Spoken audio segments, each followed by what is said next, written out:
ಅವ್ರಿಗೆ ಬಿಟ್ಟಿರ್ತದೆ. ಯಾರಿಗೆ? ನಮ್ಮ ಮತದಾರರಿಗೆ, ಜೊತೆಗೆ ಇವರ ವಿರೋಧಿಗಳಿಗೆ. ಇವರು ವಿರೋಧಿಗಳು ಒಂದಾಗಿ ತಮ್ಮ ಬೇಕಂತ ಆಯ್ಕೆ ಮಾಡ್ಕೋಬೋದು. ಇಲ್ಲಪ್ಪ ಅಂದರೆ ಏನು ಎಲೆಕ್ಷನ್ ಮಾಡ್ಬೇಕಾಗ್ತದೆ. ವಿರೋಧ ಆದ್ರೆ ಹೊಂದಾಣಿಕೆ ಆದ್ರೆ ಏನಪ್ಪ ಅಂದ್ರೆ ನಾವು ನಮಗಿಷ್ಟ ಪಾಸಿಟ ನಿಮಗಿಷ್ಟ ಪಾಸಿಟಿವ್ ಆಗ್ಬೋದು.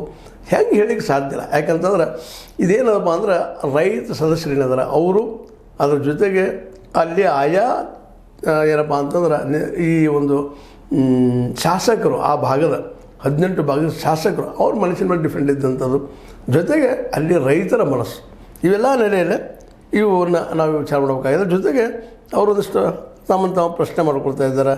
ಅಶೋಕ್ ಪಟ್ಟಣ ಅವರು ಎತ್ತು ನಡೆಸಿದಾರಂತ, ಮುಂದೆ ನಮ್ಮ ಚಂದ್ರರಾಜ್ ಹಟ್ಟಿಹೊಳಿ ನಡೆಸಿದರು, ಏನೂ ಮಾತಾಡಿದ್ದಾರೆ. ಅವರು ಮಾಡೋರನ್ನ ಯಾಕೆಂದರೆ ಅವ್ರಿಗೂ ನಾನು ಆಗಬೇಕಪ್ಪ ಅನ್ನೋದು. ಈಗ ಲಕ್ಷ್ಮೀ ಹೆಬ್ಬಾಳ್ಕರ್ ಅವ್ರು ಹಿಂದೆ ಮಾತಾಡಿದ ಈ ಸಲ ನಾವು ಒಂದು ಸ್ವಲ್ಪ ನೋಡ್ತೀವಪ್ಪ, ಇದು DCC ಬ್ಯಾಂಕಿನ ಬದಲಾಗಿ ಮಾತಾಡಿದ್ದದು.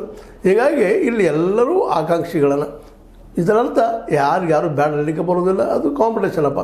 ಅದೊಂದು ಯಾರಿಗೆ ಶಕ್ತಿ ಅದ. ಇವತ್ತಂತ ರಾಜಕಾರಣ ಅಂದ್ರೆ ಹೆಂಗಾಗ್ಯದ, ಶಕ್ತಿ ಇದ್ದವ್ರದ್ದು. ಮತ್ತು DCC ಬ್ಯಾಂಕಿಂದು ಹಂಗದ.